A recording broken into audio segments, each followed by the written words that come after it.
എൻ്റെ പേര് doctor K Elangovan എന്നാണ്. ഞാൻ KICBLൻ്റെ ചെയർമാൻ ആൻഡ് മാനേജിംഗ് ഡയറക്ടറാണ്.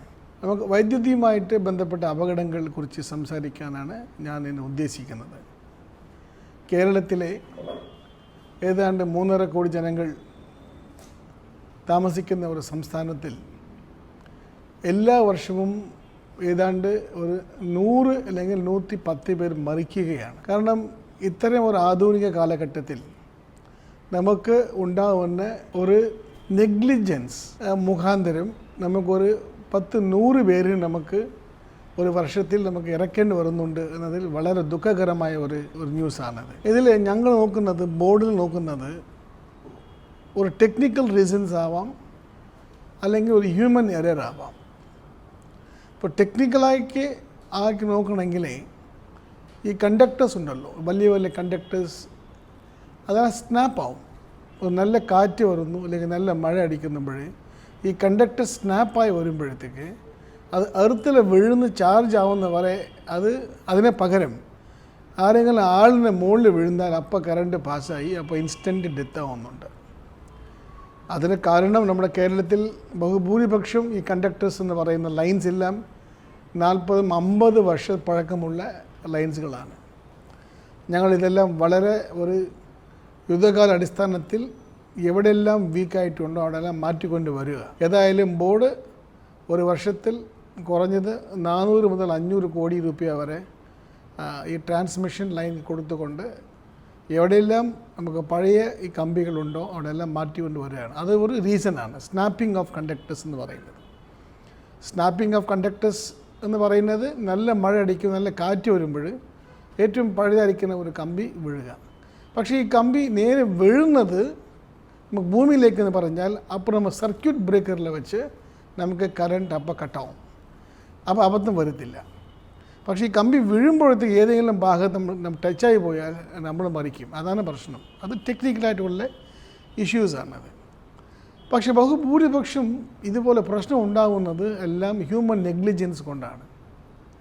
ഞങ്ങളിപ്പോൾ ഒരു series of short films commercial കൊടുക്കുന്നുണ്ട്, എല്ലാ TV കൊടുക്കുന്നുണ്ട്.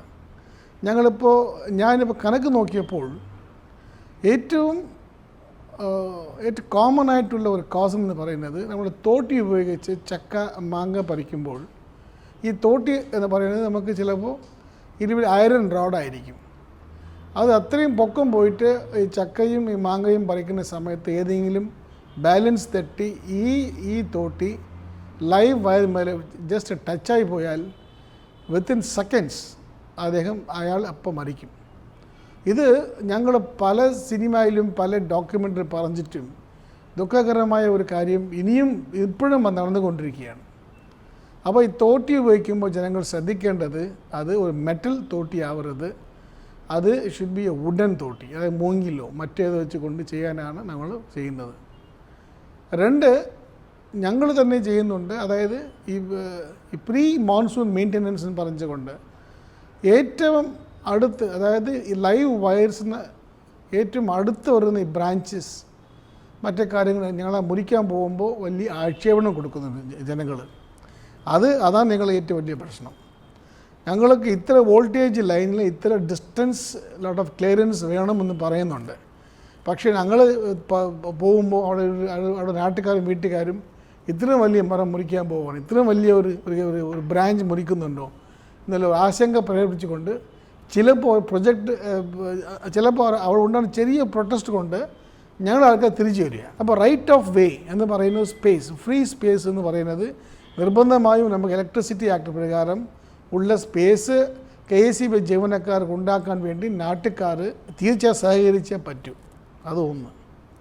2ാമത് എന്ന് പറയുന്നത് ഇതുപോലെ വലിയ വലിയ ക്ഷേത്രത്തിലും അമ്പലത്തിലും ഈ ചർച്ചകളിലും വലിയ വലിയ ഫംഗ്ഷൻ നടക്കുമ്പോൾ ഈ സീരിയൽ ലൈറ്റുകൾ കൊടുക്കാൻ വേണ്ടി വയറുകളെല്ലാം കൊണ്ടുപോയിട്ട് ഇവിടെ നിന്ന് അങ്ങോട്ട് ജസ്റ്റ് ത്രോ ചെയ്യുമ്പോൾ ഈ വയറുണ്ട എന്തെങ്കിലും നേക്കഡ് പോർഷൻസ് പോയി ലൈവ് ടച്ചായി കഴിഞ്ഞാൽ അത് മുഖാന്തരമുള്ള എൻറ്റയർ കറണ്ട് പാസ്സായി സ്പോട്ട് ഡെത്ത് ആവുന്നുണ്ട്. അല്ലെങ്കിൽ 50% കൂടുതൽ ബേൺ ഇഞ്ചുറീസ് ഉണ്ടാകും.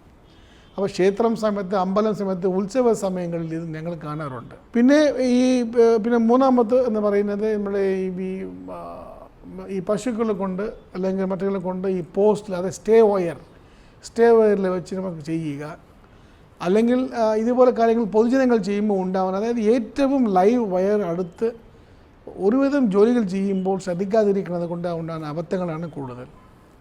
ഇത് മാത്രമല്ല, നമ്മുടെ KSEB ജീവനക്കാർക്ക് പോലും ഒരുപാട് ശ്രദ്ധ കുറവുള്ളത് വളരെ നിർഭാഗ്യകരമായ കാര്യങ്ങളാണ്.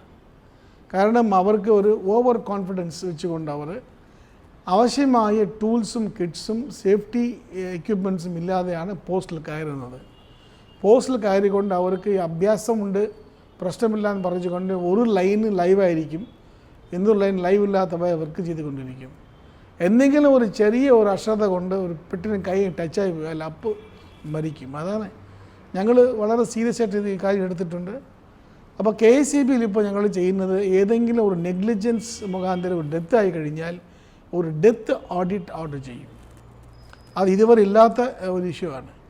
ഇപ്പോൾ ഉള്ള വെച്ചാൽ ഇതുവരെ ഉണ്ടായിരുന്നത് ഒരു ഡെത്ത് ആയി കഴിഞ്ഞാൽ റിപ്പോർട്ട് ചെയ്യും, ആ മരിച്ചുപോയ ആൾക്കാർ കുടുംബങ്ങൾക്ക് ഇത് സഹായം കൊടുക്കും, അല്ലെങ്കിൽ ജോലി കൊടുക്കും. അതിന് പുറമെ ഞങ്ങളിപ്പോൾ ആ നെഗ്ലിജൻസിനെ ഫിക്സ് ചെയ്യാൻ, ഉത്തരവാദിത്വം ഫിക്സ് ചെയ്യാൻ വേണ്ടി സൂപ്പർവൈസറി സ്റ്റാഫുകൾ ഞങ്ങൾ, അതായത് നമ്മുടെ ബോർഡ് തീരുമാനിച്ചിട്ടുണ്ട്, ഓരോരോ ഡെത്തിലും ഒരു ഓഡിറ്റ് ഉണ്ടാവണം, എൻക്വയറി ഉണ്ടാവണം.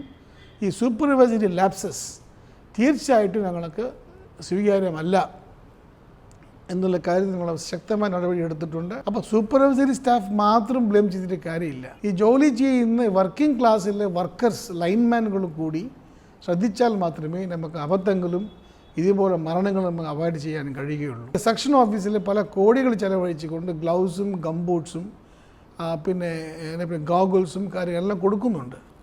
നേരത്തെ പറഞ്ഞതുപോലെ ഒരു ഓവർ കോൺഫിഡൻസിൽ ആൾക്കാർ എടുക്കുന്നില്ല. KSEBയുടെ ഈ പ്രിമൈസസിൽ ഉണ്ടാവുന്ന ഡെത്തുകൾ തീർച്ചയായിട്ടും ഒരു ഡെത്ത് ഓഡിറ്റ് കണ്ടക്ട് ചെയ്ത് അത് ആവശ്യമായ ആൾക്കാരെതിരെ നടപടി സ്വീകരിക്കുന്നതിനൊപ്പം ഇതുപോലെ വരുന്ന അബദ്ധങ്ങളും ആക്സിഡൻറ്റുകളും ഫ്യൂച്ചറിൽ അവോയ്ഡ് ചെയ്യാൻ നടപടി എടുത്തുകൊണ്ട് വരികയാണ്.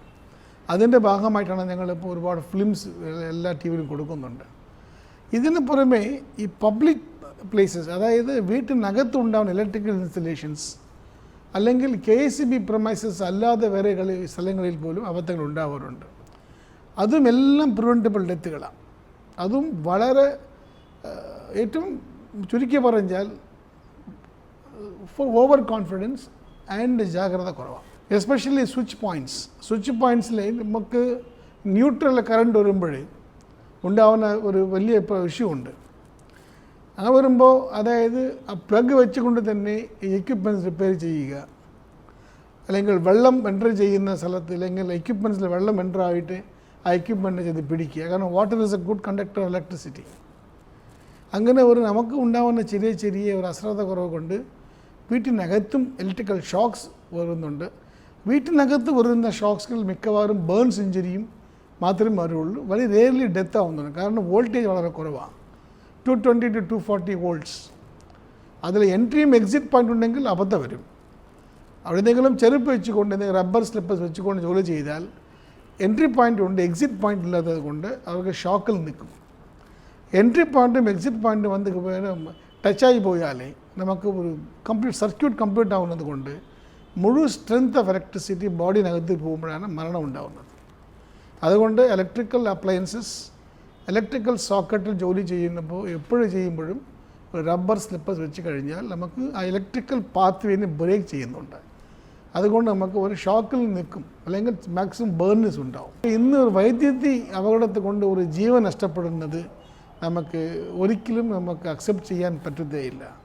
21st സെഞ്ച്വറി, അതും കേരളം പോലെ ഇത്രയും ഒരു വലിയ അവയർനെസ് ഉള്ള സംസ്ഥാനത്ത് പോലും വർഷത്തിൽ 100-110 പേർ മരിക്കുന്ന കാര്യം ഞങ്ങൾ വളരെ ദുഃഖത്തിലാണ് ഞങ്ങൾ ഇത്രയും കാണുന്നത്. Safety Kitts and safety tools എല്ലാം മേടിച്ച് സെക്ഷനിൽ കൊടുത്തിട്ടുണ്ട്. സൂപ്പർവൈസറി ഓഫീസർമാർക്ക് നിർദ്ദേശം കൊടുക്കുകയും നമ്മുടെ ലൈൻമാർക്ക് ഒരുപാട് ബോധവൽക്കരണം കൊടുക്കുകയും ചെയ്തിട്ടുണ്ട്. ഏതായാലും ഞങ്ങളുടെ പോളിസി എന്ന് പറയുന്നത് 0 ഫെറ്റാലിറ്റി എന്ന് വേണമെന്ന് പറയുന്നുണ്ട്. അപ്പോൾ അത് നമുക്ക് ഡ്യുവൽ സ്ട്രാറ്റജിയാണ്. ഒന്ന്, ജനങ്ങളെ ബോധവൽക്കരിക്കുക, ലൈൻമാർക്ക് നിർദ്ദേശം കൊടുക്കുക, അവർ നന്നായിട്ട് സൂപ്പർവൈസ് ചെയ്യുക. 2 എന്ന് പറയുന്നത് ചില ശിക്ഷാ നടപടികൾ സ്വീകരിക്കുക. അതുകൊണ്ട് നാട്ടുകാരോട് ഞങ്ങൾ അഭ്യർത്ഥിക്കാനുള്ളത്, ഇലക്ട്രിസിറ്റി എന്ന് പറയുന്നത് ഒരു ഇൻവിസിബിൾ എനർജിയാണ്, നമുക്ക് കാണാൻ കഴിയാത്ത ഒരു പവറാണ്. അതിനെ ഹാൻഡിൽ ചെയ്താൽ ഈ ഇലക്ട്രിസിറ്റി നമുക്ക് സെർവൻ്റ് ആവും. നമുക്ക് മാനേജ് ചെയ്തില്ലെങ്കിൽ അതൊരു മോൺസ്റ്ററായിട്ട് മാറി നമ്മൾ തന്നെ കവും. രണ്ടേ ഉള്ളൂ. ഇതൊന്ന് പഠിച്ചിട്ട് നാട്ടുകാരും എല്ലാവരും നല്ല ഒരു ബോധവൽക്കരണന്മാരായി കഴിഞ്ഞാൽ നമ്മുടെ കേരളത്തിൽ ഇതുമായിട്ട് ബന്ധപ്പെട്ട അപകടങ്ങളും മരണങ്ങളും ഒഴിവാക്കപ്പെടുമെന്ന് ശക്തമായ ഒരു വിശ്വാസം എനിക്കും ബോർഡുക്കും എൻ്റെ സഹപ്രവർത്തകർക്കും ഉള്ളതുകൊണ്ട് ഒരിക്കൽ കൂടി നന്ദി പറഞ്ഞുകൊണ്ട് ഈ അവസരം കൊടുത്തതിന് നാട്ടുകാരോട് ഇത്രയും പറയാൻ കഴിഞ്ഞതിൽ സന്തോഷം പ്രകടിപ്പിച്ചുകൊണ്ട് ഞാൻ നിർത്തുന്നു. നമസ്കാരം.